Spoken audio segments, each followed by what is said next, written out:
the truth? You've never once let her in on the full plan? Yes, it had to be done. To deceive the heavenly principles, you must first deceive yourself. She did very well. If she had let her resolve falter even once in these 5 centuries, Fontaine would have been doomed to the most tragic fate. It seems that trusting humanity was the right decision after all. I believe that I understand how your deception works, but that is only half the truth, is it not? How would you build on this foundation to save the people of Fontaine? That is the most important thing. Ah, good, good. Of course, the Iudex of Fontaine has pinpointed the crux of the issue. I'm sure you've long sensed that the Oratrice is no simple machine, yes? I've always suspected that it had its own consciousness, and Lenny did mention that he heard a human voice within the core chamber. It now seems that that person was you, hidden within the machine all along. Am I right? And then I became one with the Oratrice, taking Fontaine's gnosis with me. Yes, it would seem so, wouldn't it? Alas, your understanding of this device still lacks sufficient depth. In truth, it is no enactor of justice. It is, in fact, a device created to kill the god of justice. I beg your pardon? Oh, you have it.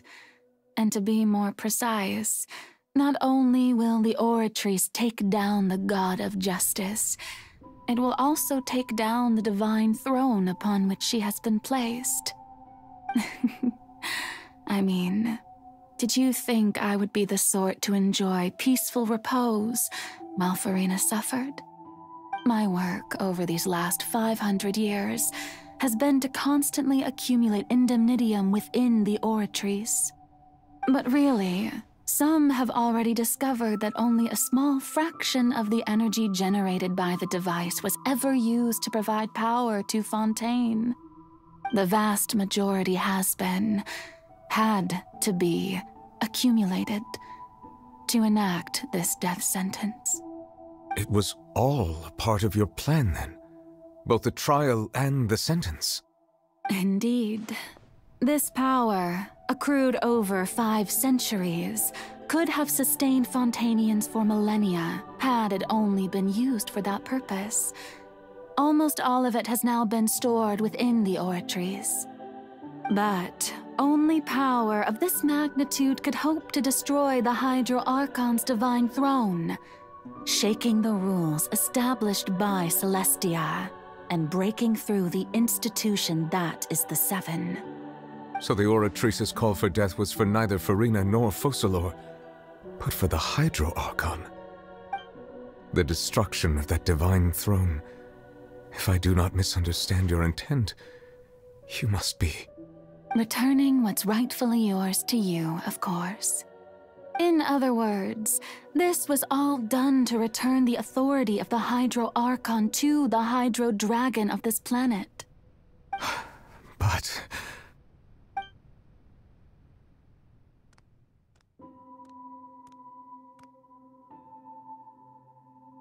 Oh, what? Getting sad again, are we? The authority of the ancient dragons shall soon be yours once more, O Hydro Dragon Sovereign. And this is the face you make. All you've done throughout the years is just so you can sacrifice yourself at the very end. I've never quite seen it that way, you know. Even now, I'm quite pleased at how well my deception worked.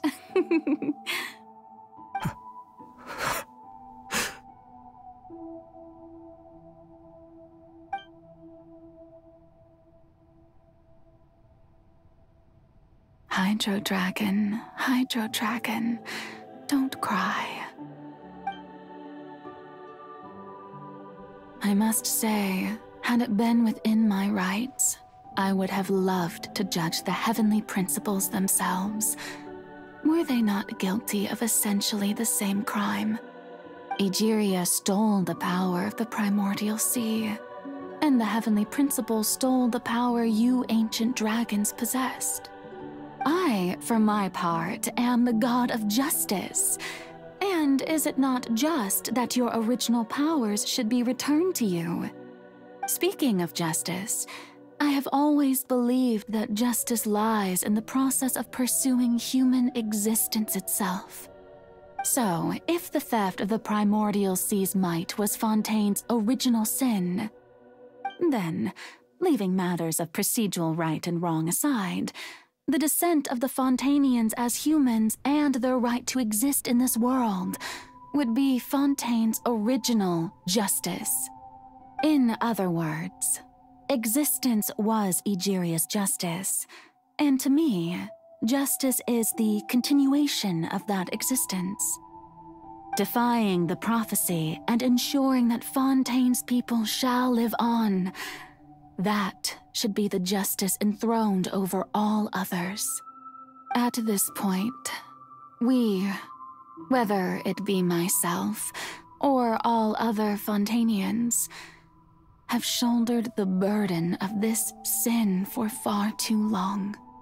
Iudex Neuvillette, the highest judge in our land, when you regain your full power as an elemental sovereign, what verdict shall you pass upon us?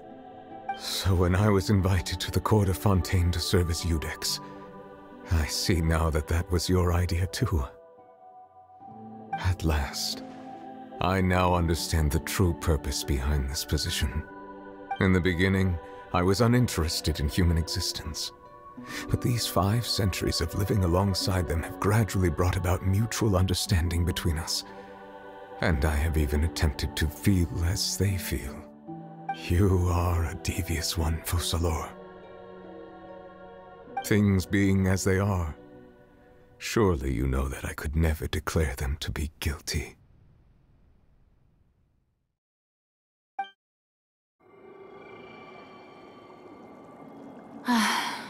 The hour of my execution is almost here. For the sinner, the curtain call has come.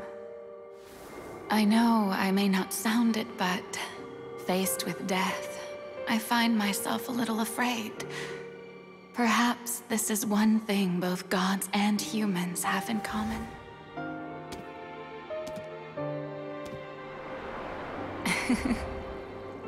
Farewell, Neuvillette. I hope you've enjoyed the part you played these 500 years.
Iudex Neuvillette, hereby declare,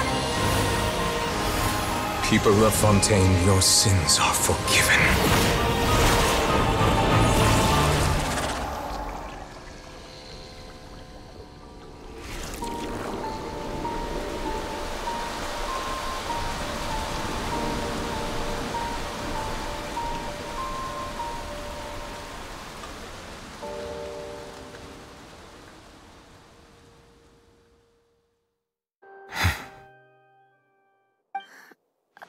What just happened? Has the death sentence been carried out? Was that bright light some sort of misdirection?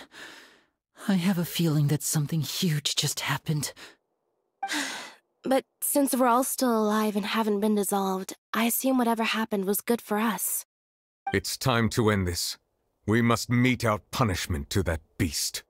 But didn't you say just a moment ago that it can't be defeated? I have gained the strength sufficient to deal with it. Through certain means, I now have the ability to separate the power of the Primordial Sea from that creature. We should seize the opportunity to pursue our quarry. Traveler, now that the oratories can no longer function, I require an executor to help me mete out justice. The root of the calamities befalling Fontaine, the beast that enacts the prophecy. Its name is the all-devouring Narwhal. Come with me, traveler. The hour of execution has come.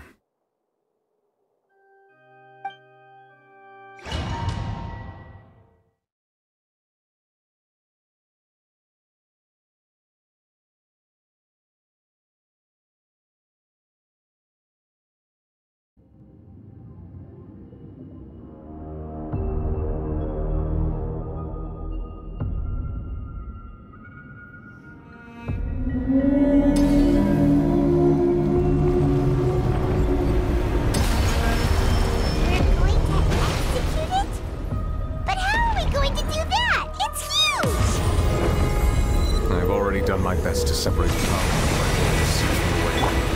Considering the size of the beast, I cannot reach the power source. Unless we can find a way to attack it from within. I shall share a part of the ancient dragon's power with you. Shall look for an opening together.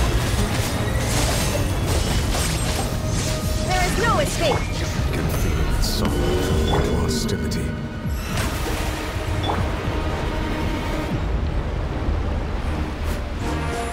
Illusion shattered!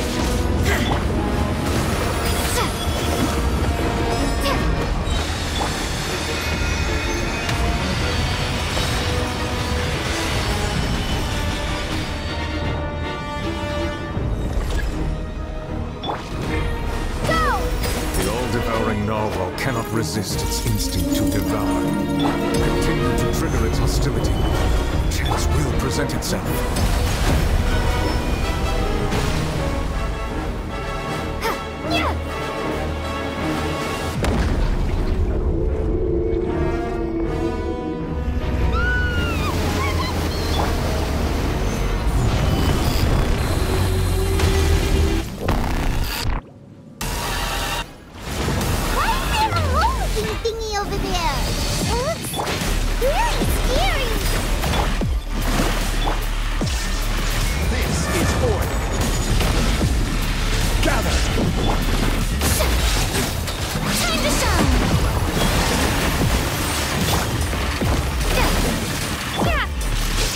Shattered! I have granted you my blessing. Do not fear. Seize the moment and use my power to suppress its root from within. Go! Shine down! Torn to oblivion!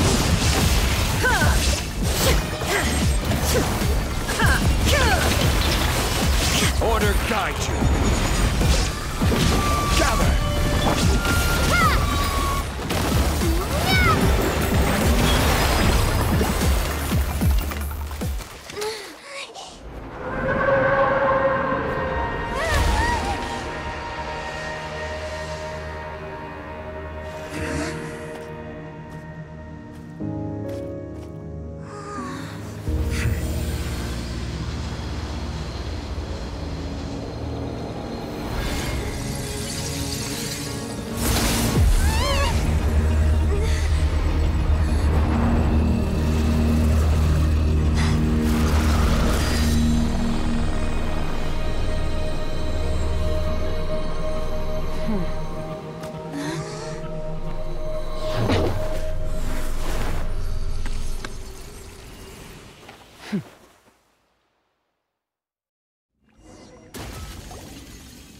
Thanks for helping with the cleanup. It should have been my job, but... oh well. It was just supposed to be a short private training session for me. I didn't think that my disciple and my master's pet would start brawling in the meantime. Well, actually, I had a feeling that it would happen at some point, but they bumped into one another earlier than I thought. What a blunder. I suppose I'll have to swing my sword 3 million times as penance. That power. Who are you exactly? Paimon has an idea. From what she said earlier, she must be Child's master. Skirk, right? It's just that he gave us the impression that she was the less talkative person. I simply did not have anything to say to the weak. But you, on the other hand, managed to defeat the all-devouring narwhal without using power from beyond this world. So you may speak to me as equals. I have to agree. It's a strange use of a planet's primordial waters just to raise an all-devouring narwhal. That kind of power is wasted on it. It's not cooperative. It eats too much. And I have more important things to do with my time than pet sitting. The only thing that creature has going for it is its looks. All in all, it fails as a pet. Miss Skirk? I think you might have missed the point. The point being? Well, being that this pet almost destroyed an entire nation. So what sort of person is your master? Well, Child's master's master. Wait, is that right? Oh, right. So you don't know him. Sorry, I assumed you did. His name is Sirtologi. Huh? I am unfamiliar with that name. Huh. So Master isn't sufficiently famous.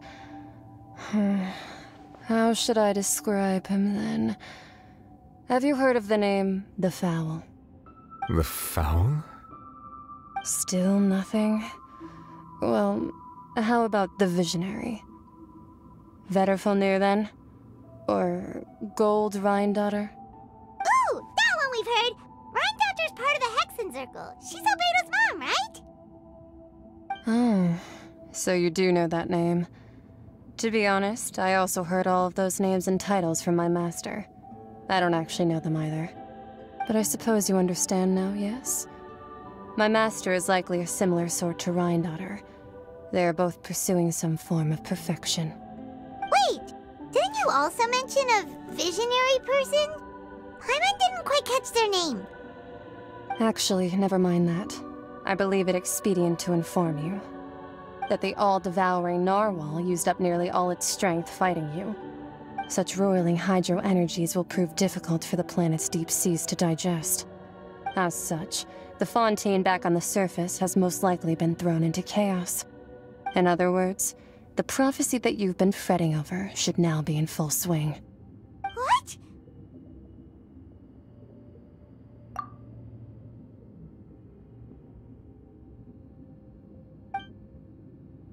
Not to worry. Focalors has already managed to deceive the heavenly principles.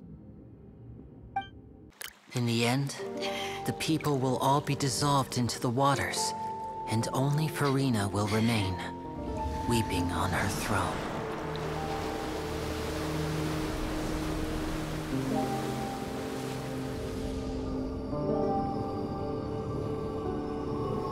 Only then will the sins of the people of Fontaine be washed away.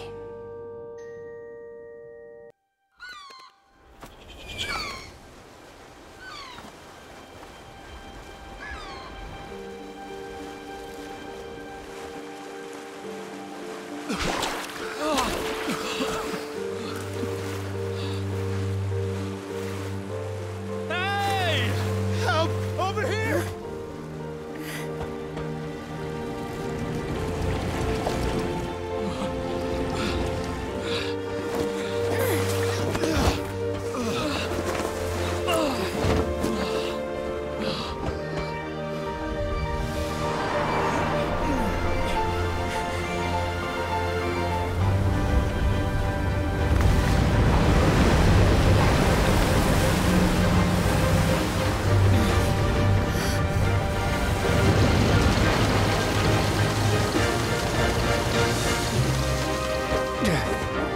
All hands, initiate emergency rescue!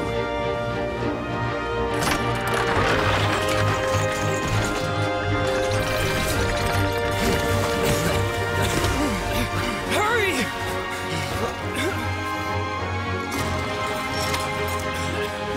Hey, lend a hand!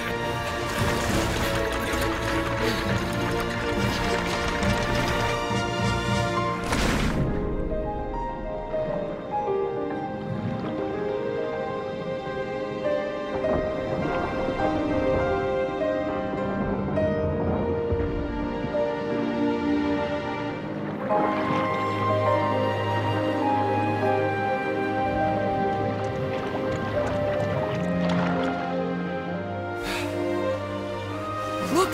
The water's receding! It's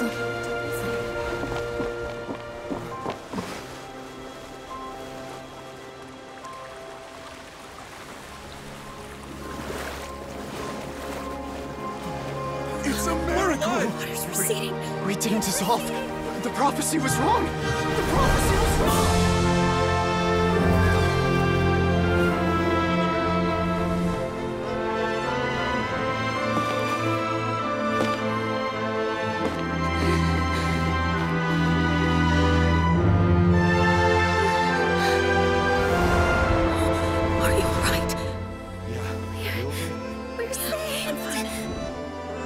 The prophecy was wrong.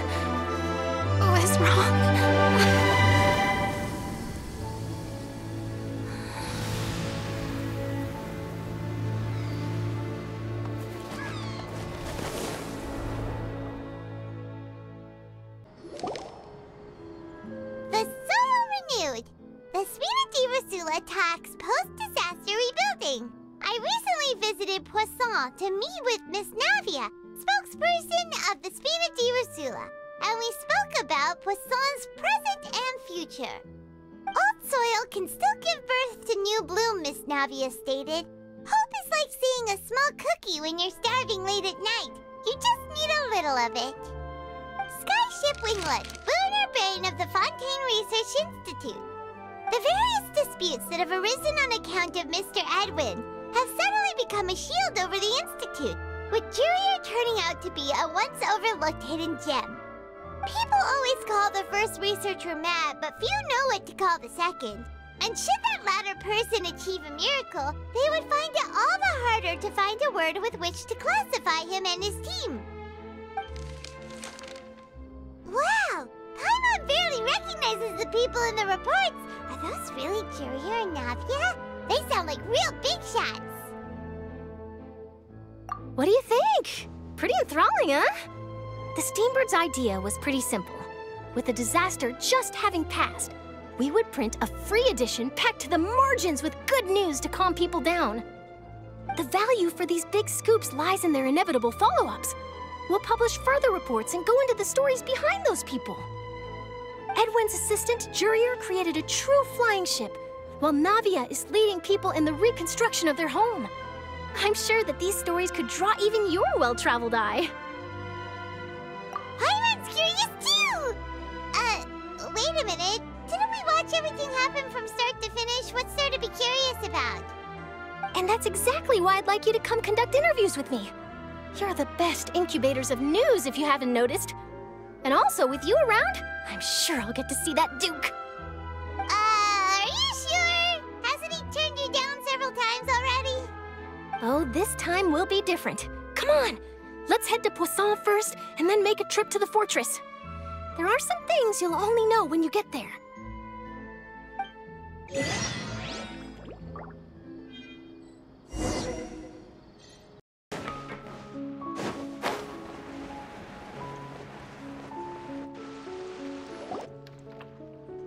Navia!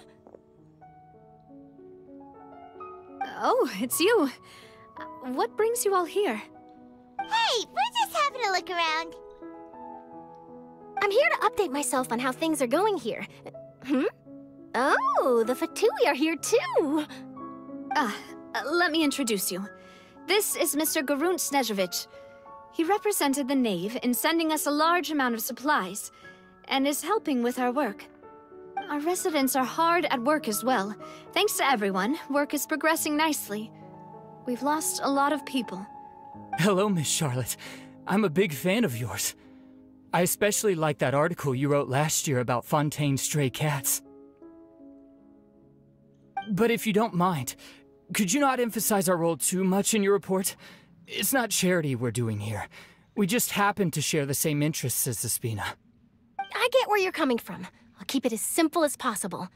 Or would you be willing to feature as friendly neighbors? That would be fine. Thanks. Oh, you're back too. How are things? We finished laying down the construction materials. It'll be another hour before the workers are able to go over there. Huh? You're here too, Clorinde? Well, her reputation's greatly risen after that whole duel business with Miss Furina. So she's here in Poisson to wait out the heat. All right. She really came here to help me out. There's too much to consider in the reconstruction of Poisson. The Spina has need of more decision-makers. And, well, I do already happen to be connected to Mr. Callas. Oh, wait just a moment. Do you mind me asking a few questions? You know, about how you felt before the duel, about what it was like facing down a god. There's lots of exciting material there, I bet. Forget it. I'm sure you can find a better theme than that, Miss Charlotte. I see you're the same as always. Couldn't you do me a favor, for Navia's sake? Well, if we're talking about doing things for my sake, you might as well just take a few more photos of me. Or of the Traveler. It's better than wasting time persuading Clorinde, at any rate. Of course I will. I'm not gonna let her off that easy. All right, then everyone who wants to be in the photo, gather up. And smile.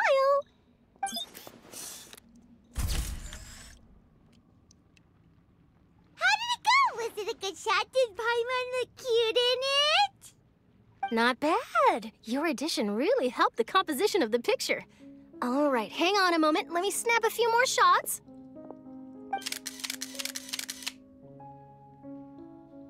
All right, that should do it. I'll be back here later anyway, so let's call it a day.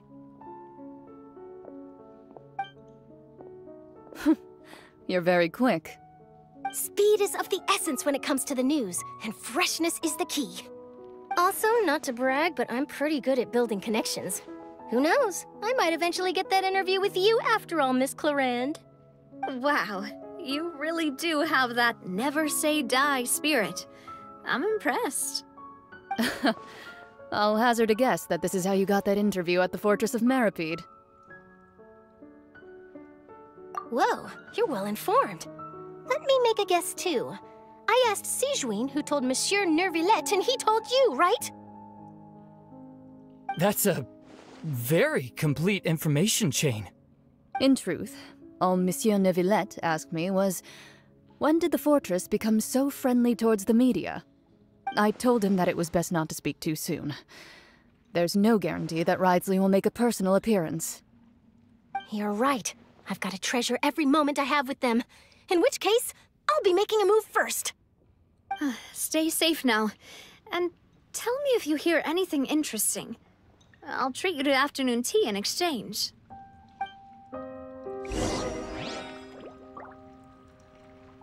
You seem curious about the fortress.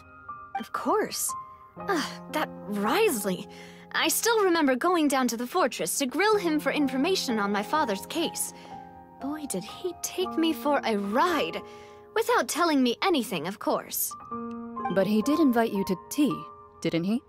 2 large pots of it, in fact. It was good tea, though.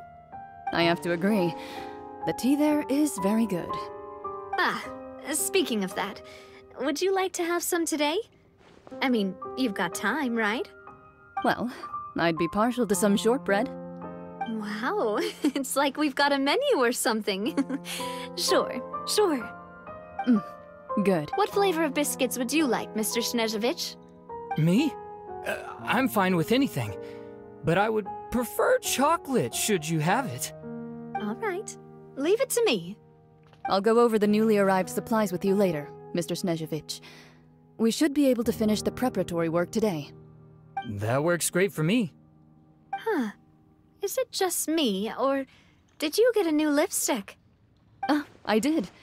It was a gift from Sigewinne. Want to give it a try? I think the color would suit you, too.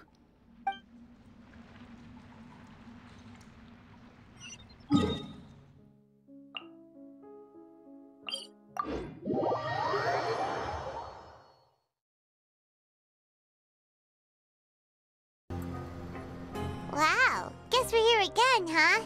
There's a real nostalgic feeling to this place. Looks like you've been missing us. Duke! Did you come all the way to the entrance to greet us? Of course. I'm here to welcome you and our dear Miss Charlotte, whom our good head nurse recommended to me. It's an honor to finally meet the much-rumored Duke. Thank you for consenting to my visit to the fortress, sir. No need to thank me. But that said, I shouldn't be the focus of your interview. I trust you recall our agreement? Of course, of course. All right then, this way.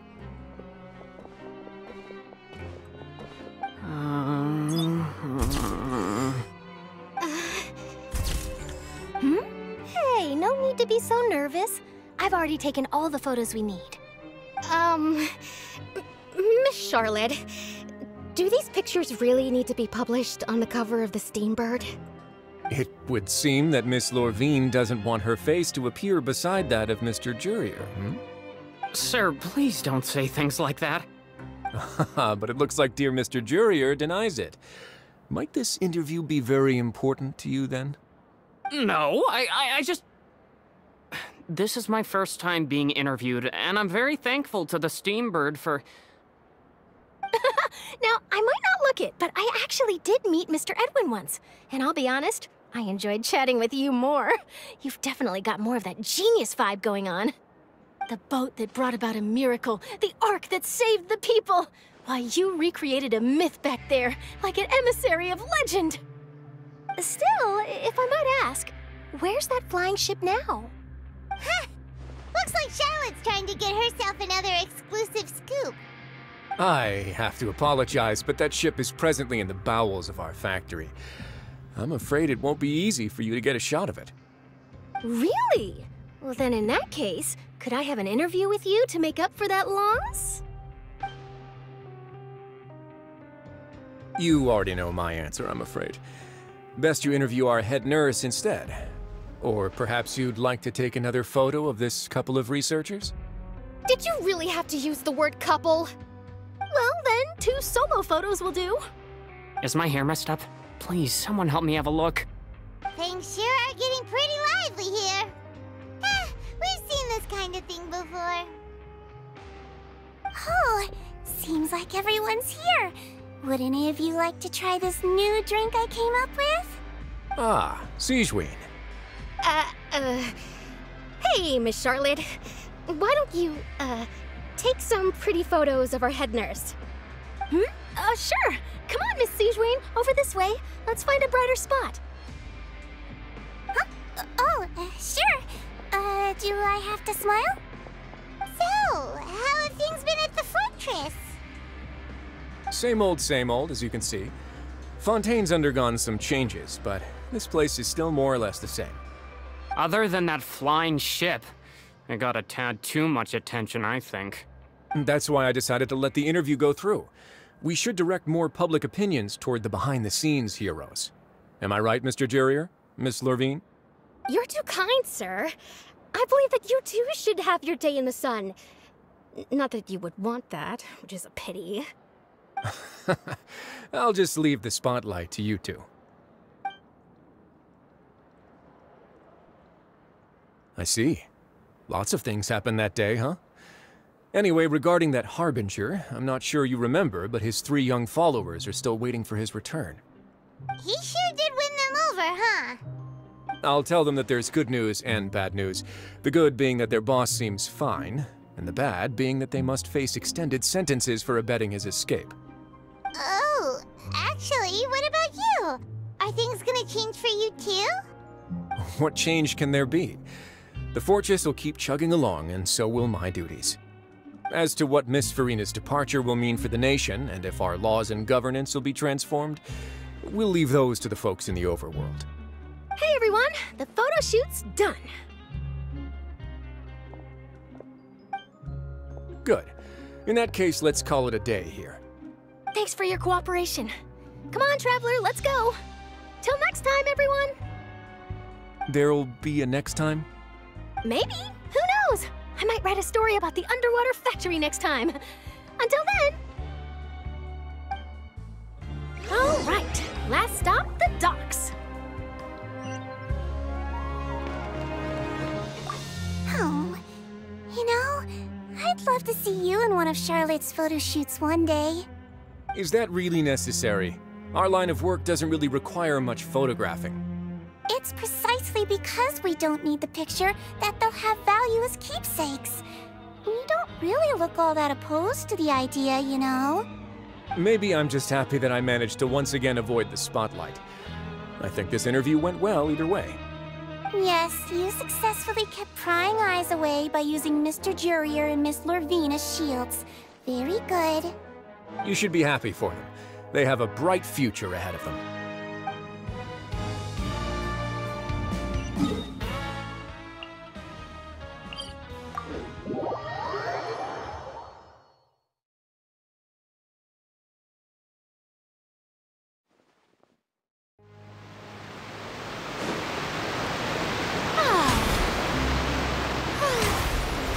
Oh, brilliant!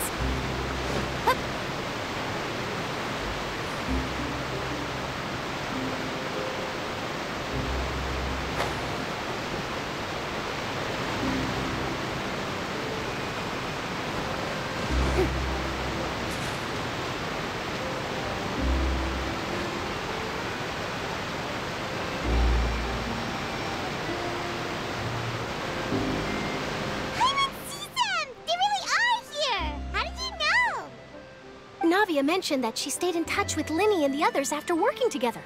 Apparently, they've been at the docks distributing these strange pockets the whole time since. Traveler, Paimon. Ah, and Miss Charlotte, too. Would you like a magic pocket? What sort of gadget is it? It's a wondrous bag that can be used to carry many things. The water level has returned to normal, but if you see any of your things floating around, you can use this to carry them. Or you could trick a friend into doing it for you. Trick a friend? I wonder which of my friends would fall for that.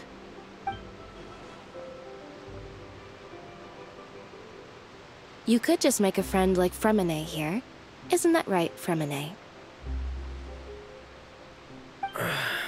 Is this what you meant by, I'll help you make some more friends? To be honest, that sounds pretty sweet. Could I have your contact, please?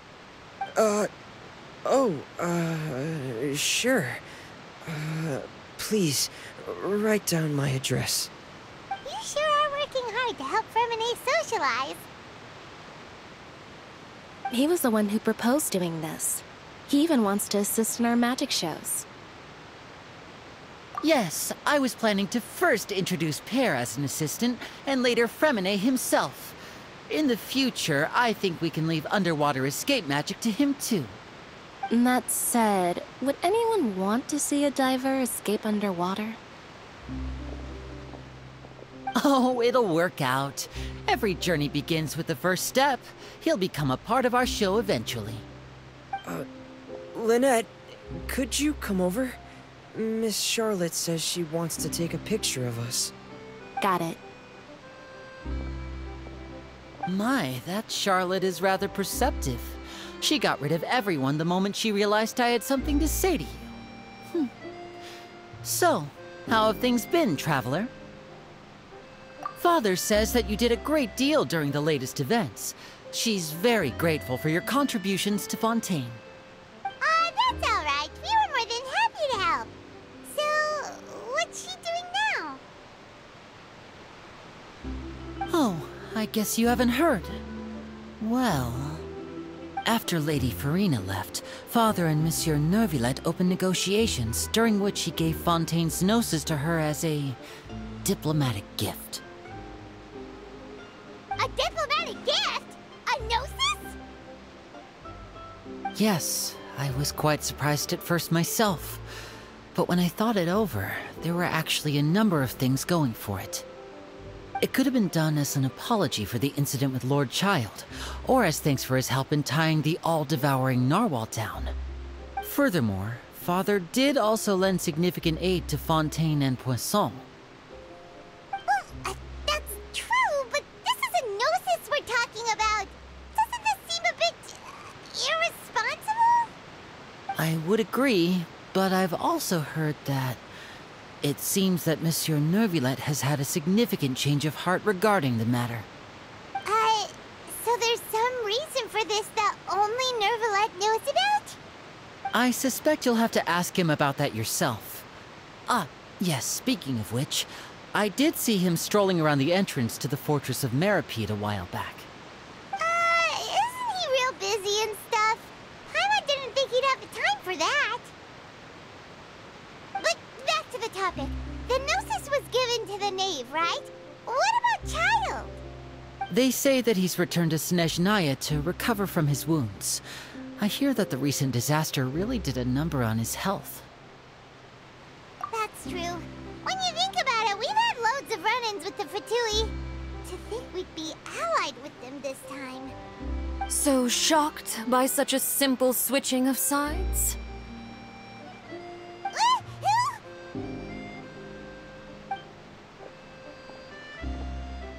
Father! Well, what do you know? Come to the docks to see how my children are doing and meet the Traveler by chance. Please do not pay my accomplishments in Fontaine too much mind. I would have done them regardless. Are you going to take the Gnosis back to Snezhnaya? That is our duty as Harbingers, yes. Don't be too preoccupied with sides. The goal of the Fatui concerns not a single place or person, but the entire world. With such a grand goal in mind, it is inevitable that we must wear many masks. Switching my masks is something I've always done. Well, that depends on many things. No one truly knows what the future holds. What good is honesty if you can't rely on it forever? As for you, I very much look forward to our next collaboration. Good things cannot be achieved alone, and you've proved yourselves to be great partners. A vision? All right. I'll remember to return it. Thank you for keeping it safe for him this entire time. And that's a wrap for me. Huh? You're... Greetings, Miss Journalist. Hello. If I'm not mistaken, there are diplomatic channels I'll need to report to take a photo of you. That is correct. So forgive me, but I will not be able to serve as a subject in your article. However, feel free to write as much as you'd like about our dear magicians and our upcoming rookie talent. I will. The sea breeze is quite pleasant. I shall continue my walk while the weather remains so agreeable. Farewell. Farewell, Father. Oh, she has such an intimidating presence. I didn't even dare to take a picture. Thankfully, I've already wrapped up all my pre-scheduled interviews. Thank you all. This'll be more than enough for me to write about, I'm sure. Don't be too nervous. Why don't you take a magic pocket before you go? Here, Traveler, Paimon, you take one too. To move things about? That's right. Funny. I was giving out magic pockets when we first met too. And what do you know? I'm doing the exact same thing right now. So many things have happened, but the pockets are still the pockets. I guess this must be life. We will all follow our own paths, and serendipity will lead you to your fated friends. All right then. We'll be handing out pockets in some other districts later, so we'll get going now. Have a good day, you two. Well, guess we sent Charlotte off. Shall we go see how Neville's doing? As long as he's not so busy that he doesn't have time to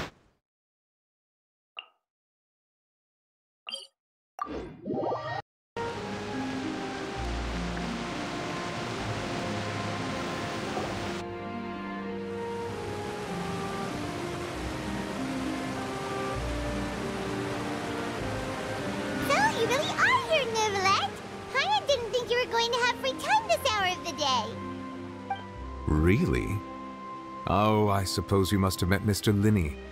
He took the time to greet me earlier when he passed this way. In any case, you came at a good time.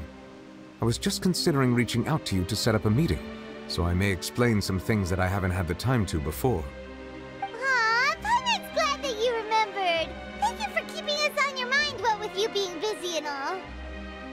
Alright, let's have it then. How was Fontaine actually saved? The whole business is still quite the mystery to us. It is strange how words can often leave a bitter taste in the mouth when it finally comes time to say them out loud.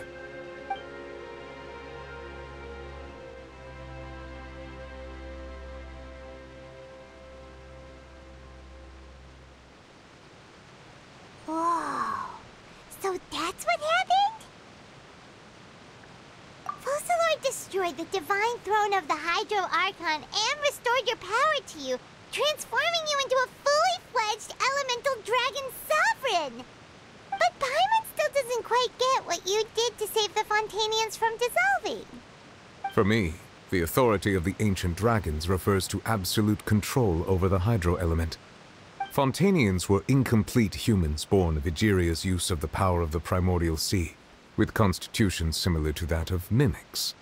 But so long as those primordial energies remain within them, I could use the ancient dragon's authority to grant them true blood, after the fashion in which life was first brought into being on this planet. In other words, when I gave my verdict, Fontainians became true humans, and thus would naturally no longer be dissolved by water from the primordial sea. Focalor must have counted on you to make that decision as well. Your verdict was the key to making the prophecy appear to have come true while saving everyone. Yeah, and in a manner of speaking, Focalor finally managed to fulfill the original Hydro Archon's wish to turn Oceanids into real people too!